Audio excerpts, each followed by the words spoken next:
안녕하십니까. 조민현 조셉 신부입니다. 코로나 바이러스로 교회가 이렇게 문을 오랫동안 닫고 지금 세상이 굉장히 이제 혼란스럽죠. 그래서 이렇게 코로나 바이러스 세상이 어떻게 바뀔 건가 지금 모든 사람들이 이야기를 하고 있습니다.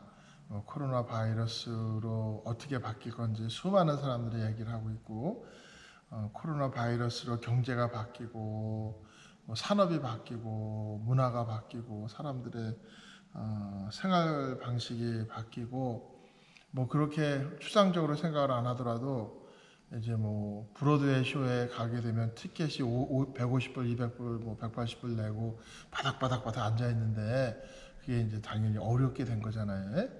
그다음에 풋볼을 보고 가거나 바스켓볼, NBA를 보게 되면은 다시 가가지고 이렇게 하기가 이제 어려운 게 아닙니까? 그래서 많은 그런 현장의 사람들이 코로나 바이러스로 세상이 어떻게 바뀔 건가를 고민하는 거는 당연한 거고 또 해야 되는 건데, 그럼 우리 교회는 어떻게 바뀔 건가? 당연한 얘기죠. 이 교회는 어떻게 바뀔 건가를 예측하는데 현장의 사목자들이 안 하면 안 되잖아요. 그래서 저도 계속 고민을 했는데, 가톨릭 평론이라고 가톨릭 평신도 연구기관인 우리신학연구소에서 격월간으로 발간하는 가톨릭 평론의 5월, 6월 호에 코로나 이후에 종교의 길을 묻는다라는 주제로 자담회에 나온 발언들을 이렇게 묶어봤는데, 지난 4월 1일에 이제 모인 이 자담회니까 지금 조금 좀 시기가 좀 지났죠. 근데 가톨릭 평론의 박문수 편집위원장과 불교계의 유승무 중앙 승가대 교수와 개신교의 이상철 한백교회 목사님, 그리고 크리스찬 아카데미 원장이시고 이미영 우리 신학연구소 소장님께서 이렇게 모여가지고 이제 코로나 이후에 교회의 종교의 길을 묻는다라는 주제로 이제 이야기를 했습니다. 그래서 제가 여러분들께 소개해드리고, 먼저 신도들이 조용히 지냈지만 종단에서 경제적인 어려움이 생겼다. 작은 말사나 학교나 기관 등에서 경제적인 압박을 받고 있고, 이미 사찰 직원인 종무원이나 학교 등 기관의 청소 노동자 임시직을 내보내는 일이 일어나고 있다. 이거는 유승무 교수님께서 말씀하신 거예요. 그리고 성당 미사가 멈추면서 직원 월급을 주기로조차 어려워져서 경제적인 압박을 받고 있다. 만약 이것이 뉴 노멀이라는 말이 새로 생겼죠. 시대의 변화에 따른 새로운 기준이 되면 굉장히 두려운 상황이다. 성당은 크게 지어놨고 유지비도 많이 들어가는데 이걸 어떻게 관리를 할지 사제들이 불안감을 느끼고 있다. 박문수 위원장님 말씀이세요. 그리고 이상철 목사님은 사실 피치 못하게 예배를 드리는 이유는 경제적인 이유가 크다. 아마 개신교의 70%, 80%는 세를 들어 있는데 주위 동료 목사들을 보면 경제적인 어려움이 심각하다. 그리고 또 상당 기간, 지금 거의 3개월 가까워지는데 정기적인 예배, 미사, 법회에 참여하지 않으면서 그동안의 참석 관행에 변화가 생길 수 있다는 점에서 종교계의 우려가 크다는 점도 지적했습니다. 그리고 성당에 가지 않아도 신자들끼리 서로 연락하든지 소모임이라도 할 줄 알았는데 교회에서 일제 모임을 하지 말라고 하니까 신자들이 그 말에 너무 잘 따르면서 벌써 한 달 넘게 아무런 모임도 없었고, 매일 미사를 드리고 지역에서 본당 활동과 모임으로 일상을 보내던 신자들이 많았는데, 원래 자기의 영성이 있으신 분들은 이 사태가 끝나면 금세 회복하겠지만 습관이나 관행처럼 참여하던 분들은 느슨해질 여지가 있다. 그동안 주일 미사를 빠지면 대죄로 여겼지만 지금 벌써 2달, 3달 가깝게 미사에 참여하지 않고 있고, 또 지내다 보면은 편하다는 생각도 할 수가 있고, 한편으로 마음이 중요하지 몸이 참여하는 것이 능사가 아니라는 점도 깨닫기도 하는 것 같다. 이번 사태를 계기로 어떤 상황에서도 혼자 신앙생활을 할 수 있는 그 양성을 해드려야지 기존처럼 교회에 붙잡아 주는 방식은 변해야 한다. 이런 부분을 어떻게 감당해야 할지 제대로 고민하지 않으면 천주교는 급격하게 쇠퇴할 수 있다고 생각한다. 박문수 위원장님 말씀이세요. 그리고 사회적인 거리 두기가 길어지면서 신도들이 절에 오는 습관이나 관행이 없어질 수 있고 이걸 어떻게 동기를 부여해야 될지 스님들도 걱정이 큰데 한편으로는 그냥 습관적으로나 객관적으로 맹목적으로 기도하는 관행이 바뀌면서 나름대로 목적의식을 갖고 동기부여가 달라지는 긍정적인 변화도 있을 수 있다라는 말씀을 유승무 교수님이 하십니다. 목사님 중에는 신자들이 매주 예배를 출석하는 관행이 깨질 것 같다고 걱정하시고 반면에 예배를 중단한 교회에서는 신도들의 반발이 있었는데 6.25 전쟁 때도 한국 전쟁 때도 예배를 걸지 않았다는 거죠. 그런데 코로나 사태 이후에 개신교회가 이전의 교회와 분명히 달라질 것은 지난 2월 말 개신교인 500명을 대상으로 한 긴급 여론조사에서 응답자의 71%가 주일 예배 중단에 찬성을 했다라고 이야기를 합니다. 그런데 이분들이 코로나 사태가 종교계의 방향이 크게 전환되는 계기가 될 것이라고 점쳤습니다. 언론이나 시민들이 생각하듯이 개신교가 굉장히 무지하고 막무가내라는 이미지하고는 달리 합리적으로 판단하시는 분들도 많다. 코로나 사태를 겪은 후에 근본주의를 완전히 벗어나 포괄주의로 넘어가는 것이 아닌가. 그래서 작년에 한 조사에서 개신교에만 구원이 있다라고 응답한 이들이 49%였는데 1982년도에는 개신교에만 구원이 있다라고 하신 분들이 91%였다는 거예요.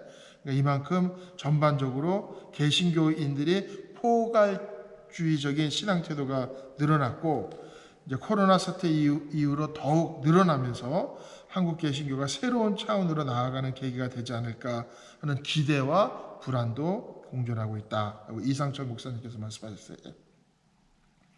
이번 사태를 겪으면서 불교도 그렇지만 전반적으로 종교가 한 역할이 없다. 그렇죠? 내 삶에 왜 종교가 필요하냐라는 정서도 팽배하면서 종교의 위상이 상당히 격화되리라고 생각한다. 그로 인해서 교세도 약화되고 어려움을 겪을 수도 있지만 그게 우리가 건강해지는 계기가 될 수 있다. 번잡한 의례나 맹목적인 기대에 대해 성찰이 생길 수도 있고 종교 지도자들도 겸손해지는 변화가 생기기라고 기대한다라고 유승모 교수께서 말씀하셨어요. 또 박문수 위원장께서는 종교의 민낯이 드러났다. 평소 천주교의 공적 역할이나 시민의식이 높은 편이라고 긍정적으로 평가했는데 이번 사태에는 거의 역할을 한 것이 없다. 세월호 참사 때 생존자 아이들을 위해 트라우마를 줄이기 위해서 도와주는 심리 지원단을 파견했는데 정신과 의사나 심리 상담사가 같이 종교인은 없었다. 이번에도 의사와 간호사가 필요했지 종교인들은 필요하지 않았다. 그런 걸 보면 종교가 과연 무슨 역할을 할 수 있을지 사람들이 질문하게 될 것이다. 이제부터라도 실천적 고민이 있어야 한다. 신자들의 좋은 열망과 의지를 잘 모아낼 수 있는 긍정적인 메시지와 방향을 제시할 새롭게 구상하는 시기가 되어야 한다. 그래서 자담자들은 신천지에 대한 현상에 대해서 혐오감을 부추기기만 한 데 대해서 비판하면서 신천지는 전혀 다른 종교가 아니라 그동안 기성 종교들이 약자들을 소홀히 대해서 빚어진 쌍생하다라고 하면서 종교가 변화되어야 할 시점이라고 그 포스트 코로나 시대에 주목해야 된다고 말을 합니다. 그동안 하나님은 모든 곳에 계신다고 머릿속으로는 생각했지만 실제로는 성당에 가야 한다고 성당 안에만 계신다고 느끼고 살았는데 이번에 교회 울타리를 벗어나서 혼자서 신앙생활을 영위 해야 하는 경험을 통해서 세상 안에서 하나님 없이 하나님과 함께 살아가는 방식을 체득할 필요성을 더 절감했을 것이다. 저는 그동안 신앙과 세속의 삶을 분리하지 않는 조화로운 신앙생활을 이끄는 과정으로 개인의 영성 수련에 훈련이 필요하다고 강조했는데, 이번 코로나 사태를 겪으면서 이 문제를 풀어갈 계기를 추동했다고 생각을 한다. 그리고 이번 코로나 사태로 최근 발생하는 전염병이 던지는 생태적 질문, 기후위기의 문제를 중요하게 다뤄야 되고, 중세 때 패스트가 창궐해 가지고 유럽 예술의 죽음의 무도라는 게 많이 등장했는데, 그래서 도그마적인 구조가 붕괴되고 이성적인 르네상스가 이제 앞당겨졌다라고 이야기를 하면서, 이번 코로나 사태도 21세기를 가르는 분기점이 될 것이다. 종교가 이것에 대해서 무엇을 말할 것이 아니라 그동안 가졌던 권력, 불평등, 유계적인 제도를 내려놓으라는 메시지를 들어야 할 것이다 라고 이상철 목사가 말했습니다. 그리고 사회가 개인화나 가족주의에 매몰되면서 자기의 세계에 갇히면 공공세계에서 사회적인 약자에 대한 배려가 약해질 수 있으므로, 이럴 때는 국가나 기업의 역할보다 종교의 역할이 더 필요하다. 그래서 더욱 부족했던 사회적인 약자에 대한 관심을 더욱 실천적으로 접근해야 한다라고 이야기를 했습니다. 이런 얘기를 다 여러분들께 소개해드리면서 저는 첫 번째로 많은 얘기들을 제가 다 공감을 하는데, 이번에 우리 뉴욕이나 뉴저지의 코로나 사태로 난리가 났는데 맨날 프레지던트 대통령하고 쿠오모 주지사 그 뉴욕 시장에 나가가지고 맨날 얘기를 하고, 그 다음에 의사 선생님, 간호사님, first responder들이 난리 쳤는데, 우리 교회 지도자들이 무슨 말을 하는지, 그런 걸 보면서 교회가 정말 아무 일도 못 하고 있는 게 아닌가 하는 생각이 이제 들었습니다. 이건 저도 들었고, 그리고 신자들이 3개월 이상 이제 각 성당에 안 오면서 이거 안 와도 되는 거네, 안 오면 큰일 날 줄 알았어, 이게 편하네라고 이야기를 하면서, 우리 교회가 제도 중심, 의식 중심, 의례 중심을 그렇게 수천 년 해왔으니까 그걸 어떻게 할 거냐. 우리가 그게 우리의 모습인데, 근데 코로나 사태로 그것을 할 수 없게 돼버리는, 그러면서 저절로 그 신자들의 영성, 개인의 영성, 개인의 신심생활, 하나님에 대한 그런 관계가 교회가 아니라 스스로 형성되어 가는 그런 것을 코로나가 열어버린 거예요. 그리고 세 번째는, 저는 그동안 가져왔던 권력이나 교계제도, 그 다음에 불평등, 교회 안에 있었던 불평등, 그 다음에 유계제도, 하이어라키죠. 그게 코로나로 아무런 이제 심도 발휘하지 못하는 것을 이렇게 보면서, 코로나 이후에 우리가 성령께서 우리에게 다시 다르게 나아가라는 그것을 주신 게 아닌가. 물론 백신이 아주 성공적으로 지금 시험을 잘하고 있다 그래요. 몇십 명을 했는데 몇십 명이 다 항체가 생겼다고 그럽니다. 그래서 백신이 또 몇 개월 만에 나오고 6개월 만에 나와가지고 다시 옛날로 돌아갈지는 누가 합니까? 아무도 모르는 얘기죠. 다 그렇게 바라고 있죠. 하지만 이 코로나 이후로 지금까지의 전통적인 그런 모습의 교회가 우리가 싫어서가 아니라, 안 하겠어가 아니라 이게 저절로 바뀌는 그런 것을 보여주지 않았나. 그래서 이번 기회를 통해서 우리가 더 형제적이고 더 영성적이고 더 하느님과의 그런 관계를 더 깊이 하는 게 되는 게. 그리고 마지막으로는 저는 약자들, 사회적, 경제적으로 이렇게 파탄이 되니까 부유한 사람은 다 상관이 없어요. 약자들이 엄청나게 늘어납니다. 약자들이. 그래서 이번 그 코로나 사태를 통해서 우리가 교회가 어렵고 가난한 사람들, 힘든 사람들을 중심으로 해 나가야 하는 것은 정말 분명한 사실인 것 같아요. 그래서 저도 앞으로 계속해서 여러분들과 코로나 이후에 우리 교회가 어떻게 될 건지 한번 나눠보겠습니다. 그럼 안녕히 계십시오. 그리고 여러분도 어떻게 생각하시는지 저한테 한번 댓글을 올려주세요.